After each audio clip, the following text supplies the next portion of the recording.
Estamos en contacto con Eduardo Bior, analista internacional, a quien ya hemos presentado. Eduardo, buenos días.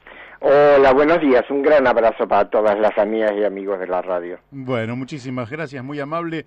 Quizás anoté mal tu teléfono y por eso no nos comunicamos hace unos minutos.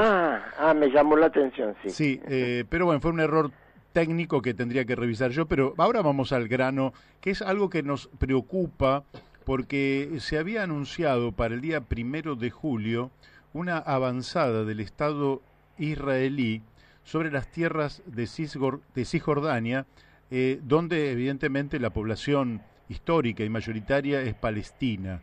Nos gustaría que nos dijeras en qué situación estamos allí, está la humanidad, podríamos decir, allí, y qué es lo que se ha hecho y qué perspectivas hay respecto de que esto sea un foco conflictivo tremendo, sobre todo para el pueblo palestino tan sacrificado a lo largo del tiempo, ¿no? Bueno, vamos a comenzar por lo más técnico, lo más inmediato, es decir, se había anunciado para el 1 de julio, pero no se realizó. Claro. ¿Por cuáles son los pasos para que eso se lleve a cabo? Necesita dos pasos. Primero, una reunión de gabinete del nuevo gobierno de coalición que hay en Israel. Recordemos que después de 1 año y medio y de 3 elecciones repetidas, finalmente se pusieron de acuerdo el anterior primer ministro Benjamin Netanyahu y el jefe de la coalición opositora Benny Gantz para formar un gobierno bifronte, o sea, un gobierno donde se reparten el cargo de primer ministro. Primero lo tiene Netanyahu durante 1 año y el año que viene toma Benny Gantz. O sea, es ya ellos lo llaman Gabinete de Unidad Nacional, no lo es porque afuera quedaron los partidos representantes de la minoría árabe, quedaron los partidos de izquierda, incluso quedó algún partido religioso, pero es un gabinete que tiene una amplia mayoría en la Knesset, que así se llama el Parlamento israelí. Es decir, ya la toma de decisiones dentro del gobierno es casi como un pequeño parlamento, porque tienen que conciliar posiciones terriblemente diversas. No es que ninguno allí sea especialmente amigo del pueblo palestino, pero tienen consideraciones propias de intereses, de grupos, de sector. La política israelí es una política muy atomizada, con grupos étnicos, grupos distintos grupos religiosos dentro del judaísmo. Entonces es siempre un mosaico de intereses y de lobbies que hay que tomar en cuenta para cada decisión. Luego, si el gabinete se pone de acuerdo en iniciar el proceso de anexión, tienen que acordar con Estados Unidos cuáles van a ser los límites exactos de ese 30% de Cisjordania que anunciaron que iban a anexar. Y de Estados Unidos, aparentemente, por lo que se dice, no les contestan el teléfono en este momento. Mira. Yo creo que eso tiene hacia los observadores, digamos, que uno más o menos puede considerar sensatos, que eso tiene que ver con el mal pronóstico que en este momento tiene Donald Trump en la campaña electoral norteamericana. Es decir, en todas las encuestas Joe Biden lo viene superando. Sí. Probablemente, tanto los organismos de inteligencia norteamericanos, es decir, el Consejo de Seguridad Nacional, como la diplomacia profesional del Departamento de Estado, estén frenando la pelota para ver cómo se viene la mano en la elección. Porque si ganan los demócratas en noviembre, no van a estar de acuerdo con esta medida de anexión. Y no porque sean, repito, no porque sean amigos del pueblo palestino, sino porque ellos quieren restablecer un juego de alianzas con Europa y Europa está, aunque sea declarativamente, en contra de la anexión de Cisjordania. Es decir, los demócratas han avisado que ellos volverían a un juego como los acuerdos de Oslo de 1993, los que arbitró Bill Clinton, y la solución de dos estados. Bien. ¿Qué sería la mejor solución? Yo personalmente no estoy de acuerdo. ¿Ah, no? No, hace mucho tiempo que yo adhiero a las posiciones que tenía el antiguo líder del movimiento israelí Paz Ahora, Uri Avneri, que ya falleció, que proponía el Estado único. El Estado único laico, binacional, pluriétnico, plurirreligioso y democrático. Qué interesante. Es decir, la solución de dos estados crearía un Estado palestino totalmente atomizado, reducido en sus posibilidades, y sin ninguna posibilidad de sostenerse económicamente, y además sin derecho a la defensa nacional propia. Mirá qué solución interesante. No la había escuchado, no la conocía. Sí. Pero me parece que sí, que es claro que casi me parece idealista. Lo que pasa es lo siguiente: Israel se ha metido en un callejón sin salida, porque si no anexa ese 30% de Cisjordania, este gobierno multipartidista, se va a encontrar primero con el enfrentamiento de los colonos, que son 450.000 colonos que están que han ocupado tierras de Cisjordania a lo largo de los años, y que son prácticamente inamovibles, pero que son una fuerza política muy militante y muy fuerte dentro de la política israelí. Por el otro lado, de los otros partidos nacionalistas israelíes, además, el propio ejército va a hacer presión porque necesita una legitimación para la prolongada ocupación militar de Cisjordania. Recordemos que Cisjordania está ocupada militarmente desde 1967.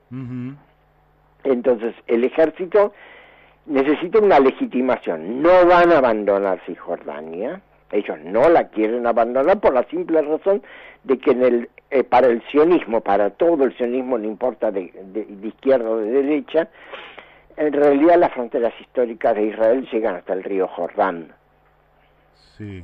Es decir, justamente lo que me comentaba hace un tiempo un colega que vivió muchos años en Israel es: en Israel nadie habla de fronteras, porque todos suponen que la frontera es el río Jordán. O sea que hay una tendencia al anexionismo que viene desde 1948. Sí. A su vez el pueblo palestino reclama el mismo territorio. Claro, es que la solución que adoptaron las Naciones Unidas en aquella época fue una solución absolutamente hipócrita. Es decir, nadie podía pensar que era posible la convivencia de dos naciones en un territorio de dos estados en un territorio tan pequeño. Es decir, por eso la idea de un estado único donde estén todos representados. Claro. Entonces, justamente lo que se produce es lo siguiente: ¿por qué digo yo que Israel entró en un callejón sin salida? Si no anexa, entra en crisis el gobierno de coalición. Y si anexa, se va a ver obligado con el tiempo a seguir anexando, a seguir avanzando hasta el río Jordán, con lo cual se va a encontrar con que dentro de Israel la mayoría de la población, contando los palestinos de Cisjordania, más el 20% de árabes que ya viven dentro de Israel, va a ser la mayoría va a ser no judía, y una gran parte de esa población sin derechos ciudadanos. O sea que va a ser un sistema similar al de Sudáfrica antes de 1990. El apartheid. El apartheid. Mira. eso no resiste mucho tiempo. ¿Cuánto tiempo puede resistir una lucha democrática por el derecho al voto? ¿20 años? Sí, ¿30 sí. años? Sí, En sí. algún momento van a tener que ceder. Y cuando cedan se van a encontrar con que el Estado de Israel está gobernado por la mayoría árabe. Qué problema, Es difícil. que ya se han metido en el callejón por la locura nacionalista y expansionista, se han metido en ese callejón y no tienen salida. Claro. Es decir, o dejan de anexar y pierden, o anexan y pierden. Sí. Es toda una cuestión de tiempo. ¿Y vos entendés entonces que una potencial unidad, reconociendo la plurinacionalidad y pluriétnico como Estado, es aceptable para el pueblo de Israel? En este momento no es aceptable para nadie, porque hay demasiado odio, demasiado resentimiento. Es decir, el pueblo palestino hace 73 años que viene sufriendo el desplazamiento, la pérdida de sus viviendas, de sus campos. No se le han reconocido derechos, se los sigue tratando en términos de Naciones Unidas como si fueran refugiados. No nos olvidemos que hay 5 millones de palestinos fuera de Palestina, que están en distintas partes del mundo, sean en los campos de refugiados en Siria, en Líbano o en otras partes del mundo. Y por el otro lado, el racismo tan violento y tan agresivo de los nacionalistas israelíes hace imposible el diálogo. Es decir, mediar el diálogo es una tarea titánica a la que yo no le veo otra alternativa. Claro, no hay otra alternativa. Ahora, el Estado, digamos, el pueblo palestino en su momento tuvo un interlocutor de jerarquía mundial que fue Yasser Arafat. Hoy tiene una representación unánime o por lo menos muy mayoritaria ese pueblo para iniciar cualquier tipo de tratativa. No, el asesinato de Arafat realmente fue una tragedia. No tiene. La conducción del partido mayoritario que es Al-Fatah, que es el viejo movimiento nacionalista, está muy desacreditada. El primer ministro de la Autoridad Nacional Palestina, Mahmoud Abbas, tiene 84 años, tiene muy poca autoridad, se lo mantiene simplemente porque es un viejo militante y está ahí. Hay demasiadas acusaciones de corrupción. Y por el otro lado, el movimiento de resistencia islámica, Hamas, en la Franja de Gaza, que es absolutamente mayoritario en la Franja de Gaza, tampoco tiene representación, tiene una autoridad sobre el conjunto del pueblo palestino. Estamos en una situación de transición, es decir, las nuevas generaciones palestinas que han crecido en la resistencia contra la ocupación son las que van a ir poco a poco cristalizando algún tipo de representación. Hace demasiado tiempo que no se reúne el Parlamento Nacional Palestino, que es el que abarca todas las fracciones. Hay fracciones en el exilio también, que aunque son minoritarias, pesan. Obviamente hay muchísima intervención de todas las potencias dentro del movimiento palestino. Cada una pone su patita para defender sus propios intereses, provocar reacciones, hacer un juego general. Digamos, los palestinos son una pieza en el gran ajedrez del Oriente Medio, y ellos mismos tienen muy poco que decir. Claro, o sea yo te invité a hablar de algo que la solución es más difícil que la cuadratura del círculo. Sí. La próxima te voy te voy a preguntar sobre algo un poco más fácil, porque... Bueno, sí, yo lo que quiero decir es una cuestión muy básica y muy elemental. Los argentinos tenemos algo que contribuir a eso. Ah, qué interesante esto. A ver. En Argentina, históricamente, las colectividades judías, las distintas colectividades judías y la colectividad árabe, que principalmente siria y libanesa, han convivido en paz. Sí. El problema que tenemos es que desde los años 80, en los organismos oficiales de la colectividad judía, se ha entronizado un grupo empresario con negocios muy turbios, que ya tuvimos experiencia en los años 90, que estuvo involucrado en los atentados del 92 y del 94. Todos los datos indican que fueron atentados de motivación interna dentro de Israel y de la diáspora judía internacional. Tenemos el caso como lo que fue el caso Rubén Baraja. Sí, el Banco Patricios. Claro, el Banco Patricio, pero eso fue el involucramiento de una jerarquía de la colectividad judía con sectores mafiosos que se fue profundizando a lo largo de los años y que imbrica, digamos, a gente como Patricia Bullrich y Mario Montoto en el tráfico de armas y de drogas. Entonces, es gravísimo lo que acabas de decir. Sí, digamos, hay demasiados datos en ese sentido. Sí, sí. Si la colectividad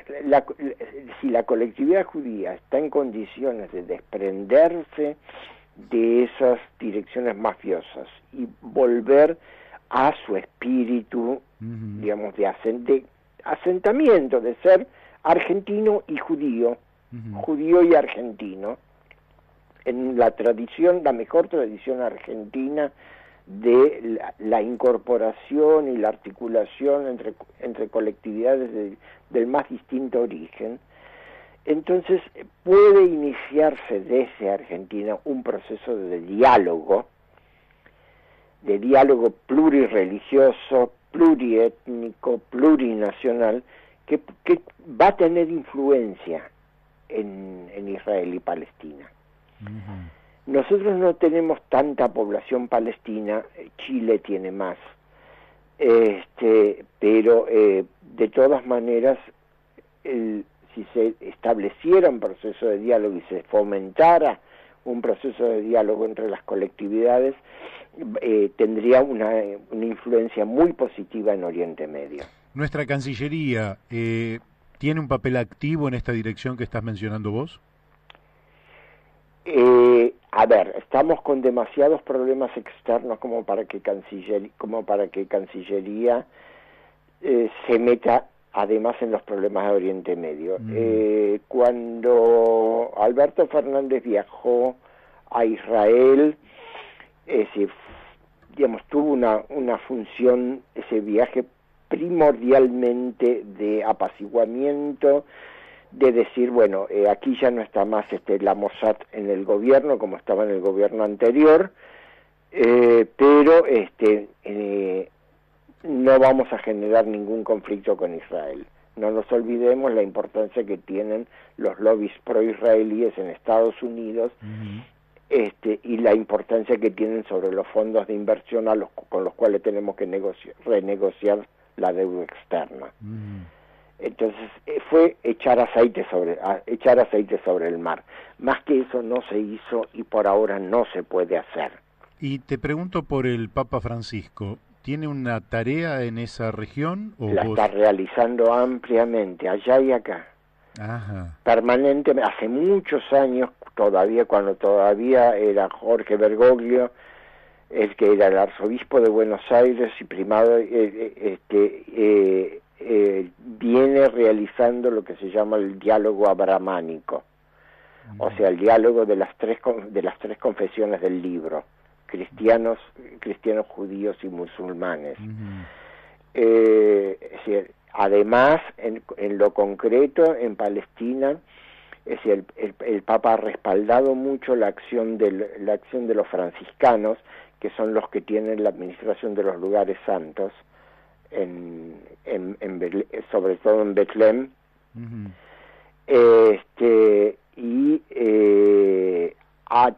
Tiene una política ecuménica junto con el patriarca de la Iglesia Ortodoxa Rusa, porque la Iglesia Ortodoxa Rusa tradicionalmente desde el siglo XIX es la madrina de todas las iglesias cristianas en Palestina. Ajá. Viene de la época de los imperios y de la primacía que el imperio ruso quería tener en la región, pero eso se ha mantenido tradicionalmente. Entonces el Papa trabaja muy estrechamente junto con la Iglesia Ortodoxa Rusa en la búsqueda del diálogo. No nos olvidemos que gran parte de los palestinos son cristianos. Claro, sí, sí. Es decir, la mayoría es musulmana, pero una minoría muy importante pertenece a distintas colectividades cristianas. Bueno, Eduardo, es una pena, pero el tiempo se me ha ido. ¿Te podremos volver a molestar en pocos días? Con mucho gusto. No, pero el gusto es nuestro, porque realmente nos has dado una lección respecto a esta temática que yo creo que ilustra a nosotros que estamos aquí en la mesa, con mi amigo Daniel de Abrantes, pero a todos los oyentes que me han mandado comunicaciones, es decir, WhatsApp, pero que no los he incorporado porque podríamos introducir elementos de confusión en una disertación que diste que me parece brillante. Si alguien tiene preguntas, creo que vos tenés mi dirección de correo electrónico. Sí. Pueden pasar tranquilamente mi correo electrónico y yo voy a responder con gusto todas las consultas que haya al respecto. Bárbaro. Bueno, lo vamos a pasar entonces. Eduardo, te estamos molestando en pocos días. Muy bien, con mucho gusto, los espero. Muchísimas gracias. Fuerte abrazo. Bueno, un analista internacional de lujo para un tema complejo. Tema complejo, pero que además introduce elementos novedosos en el análisis que no están siendo considerados en general por la prensa y que me parece que nos ha enriquecido la visión que tenemos sobre un problema tan complejo como que lo que había anunciado Netanyahu de que iban a anexar el 30% del territorio de Cisjordania no ocurrió el 1 de julio y ojalá tengamos una solución superadora y no una brutal y violenta que es contra la que nos debemos oponer.